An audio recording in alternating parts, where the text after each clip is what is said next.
আসসালামু আলাইকুম। সবাই কেমন আছেন? আশা করছি সবাই ভালো আছেন। আলহামদুলিল্লাহ, আল্লাহ তাআলার অশেষ রহমতে আমরাও ভালো আছি। দূরে এবং কাছের, দেশ এবং দেশের বাইরে যে যেখান থেকে আমার ভিডিওটি দেখছেন সবাইকে জানাই আন্তরিক ভালোবাসা ও শুভেচ্ছা। ইজি ওয়েতে পাস্তা রেসিপি করছি। টিভিতে একটা রেসিপি দেখেছিলাম পাস্তার, একদম ইজি ওয়েতে করেছে, তো সেইভাবেই ট্রাই করার চেষ্টা করছি, দেখি খেয়ে কেমন হয়।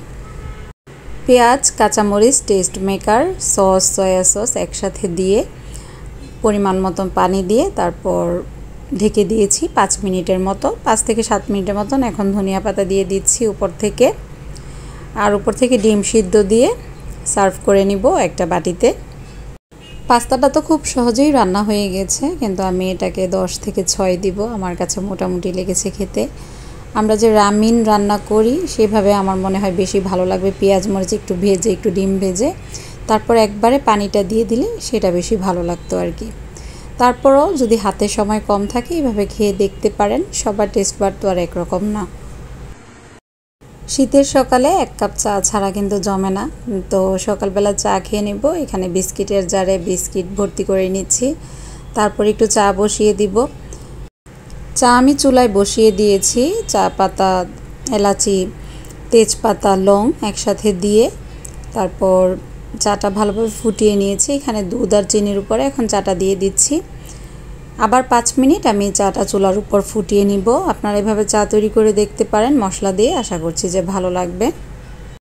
প্রথমে ভেবেছিলাম 2 কাপ চা করব, এখন যেহেতু সবটুকু চাই ঢেলে দিয়েছি, এখন সামান্য পরিমাণ আর একটু দুধ আর চিনি মিশিয়ে নিচ্ছি। চা পাতাতে রেখে দিলেও পরবর্তীতে জাল দিলে আবার কালো হয়ে যাবে, তাই একবারেই ঢেলে নিলাম। চা নামানোর পর এভাবে চুলায় 5 মিনিটের মতো ফুটিয়ে দেখবেন। আশা করছি যে এভাবে আপনারা চায়ের রেসিপিটা বাসায় ট্রাই করতে পারেন, ভালো লাগবে।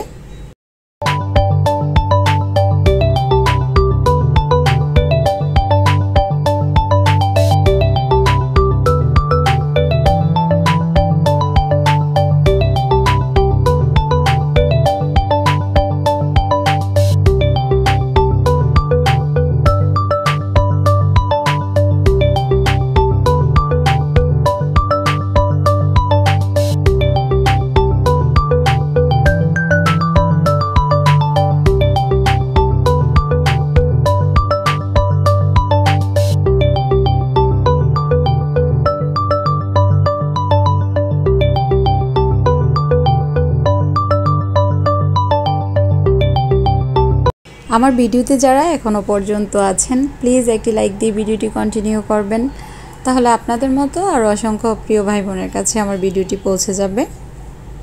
একটি লাইক কিন্তু একটি শেয়ারের কাজ করে, আর চাইলে আপনার সুন্দর মন্তব্যের মাধ্যমে জানাতে পারেন আমার ভিডিওটি কেমন হয়েছে। আপনাদের সাথে গল্প করতে করতে কিন্তু চাটা তৈরি করে ফেলেছি, এখন বিস্কিট দিয়ে চাটা খাবো।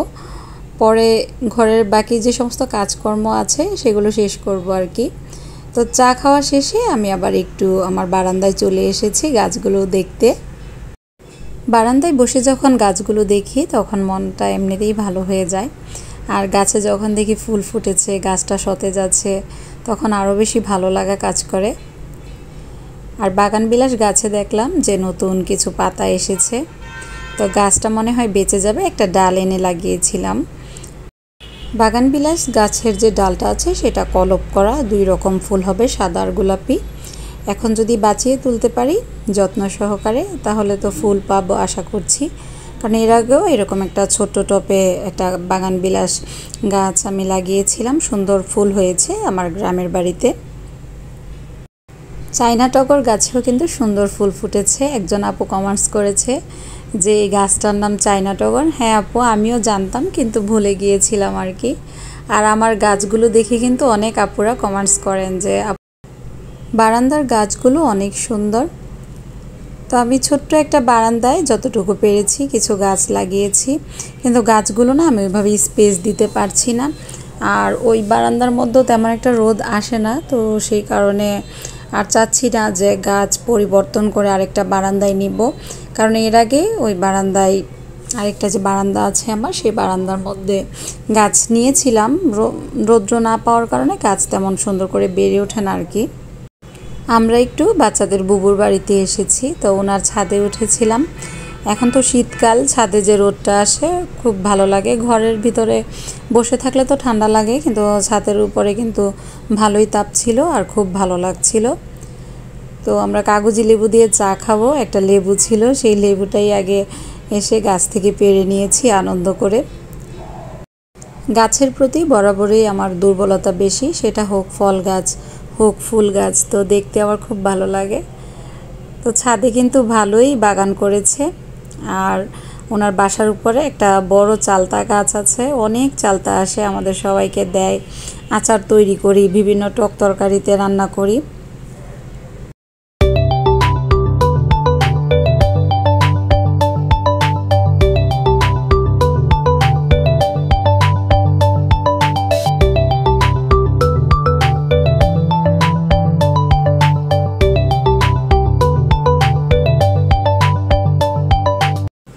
বাচ্চাদের বুবু আবার জামা এনেছে দুইটা, সেই দুইটা জামাই দেখাচ্ছিল। দুইটা জামাই দেখলাম যে খুব সুন্দর, মানে কালার কমিউনিকেশন সব কিছু মিলিয়ে অনেক ভালো। আর এইসব জামাগুলো গরমে পরতে বেশি আরামদায়ক হবে আর কি।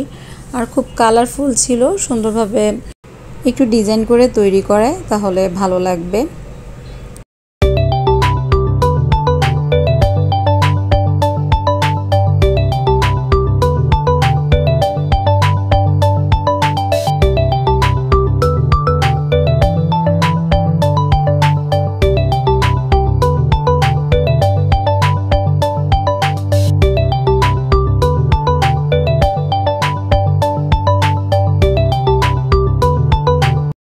আমাদের বাড়ির পিছন সাইডটিতে বাচ্চারা একটা ব্যাডমিন্টন কোর্ট করেছে, এখানেই খেলা করছে। ছোট ছোট বাচ্চারাই কোর্টটা তৈরি করেছে এই জায়গাটা পরিষ্কার করে। তো শীতকালে কিন্তু এই খেলাটা অনেক ভালো লাগে, ছোট সময় অনেক খেলেছি ব্যাডমিন্টন। আর শীতের রাতে একটু সবজি খিচুড়ি রান্না করেছে ভাবি, তো সেই কারণে ফোন দিয়েছে যেন এসে খিচুড়ি খেয়ে যায়। তো খিচুড়ি খাওয়া দাওয়া শেষে তারপর আমরা বাসায় চলে গিয়েছি। রাতে আর ক্যামেরা অন করা হয়নি, ইচ্ছে করছিল না যে আর ভিডিও করি, তো পরের দিন সকাল থেকে আবার ভিডিওটি অন করেছি। চায়ের সাথে একটু পরোটা নিয়ে নিয়েছি, মেয়ে বলছিল চা আর পরোটা খাবে, তো আমিও চা আর পরোটা খেয়ে নিচ্ছি। দুধ চা আর পরোটা কিন্তু খেতে ভালোই লাগে। রাতে যেহেতু বাসায় খাওয়া দাওয়া করেছিলাম, রাতে মোটামুটি ঘরের অনেক কাজকর্মগুলোই গুছিয়ে রেখেছি। তো সকালে এখন নাস্তা করার পর কিছু কাজকর্ম আছে, সেগুলো গুছিয়ে তারপর দুপুরে রান্নাবান্না বসিয়ে দিব।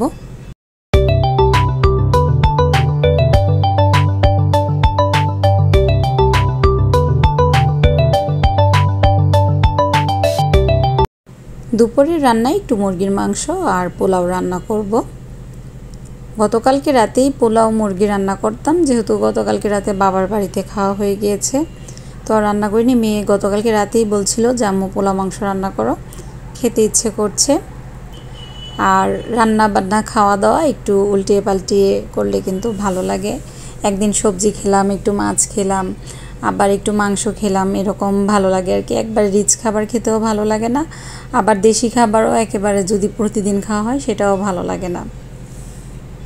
পেঁয়াজ ও গরম মশলাটা হালকা ভেজে নিয়ে আদা রসুন, শুকনা মরিচ, হলুদের গুঁড়া, ধনিয়ার গুঁড়া, জিরার গুঁড়া, সামান্য পরিমাণ একটু লবণ একসাথে দিয়ে একটা পেস্ট করে রেখেছিলাম, সেই পেস্টটা দিয়ে এখন মুরগিটা ভালোভাবে কষিয়ে নিচ্ছি।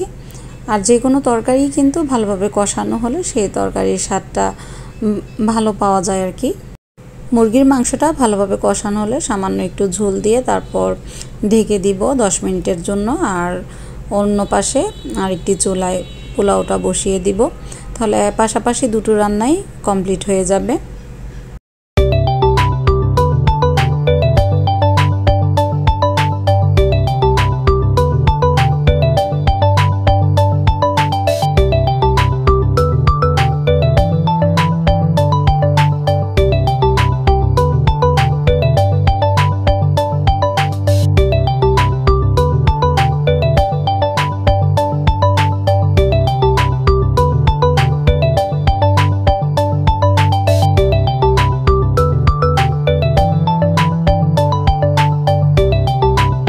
আপনাদের সাথে গল্প করতে করতে পোলাওটা কিন্তু রান্না করে ফেলেছি। দুপুরে রান্নাবান্না প্রায় শেষ।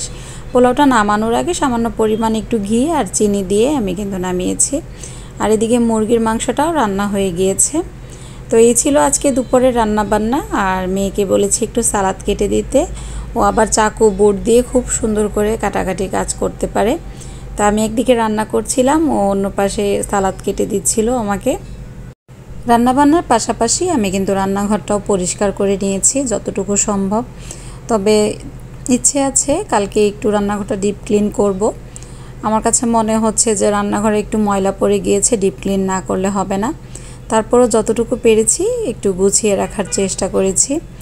আর রান্নাবান্না শেষ হলে কিন্তু রান্নাঘর মোটামুটি ভালোই অপরিষ্কার হয়।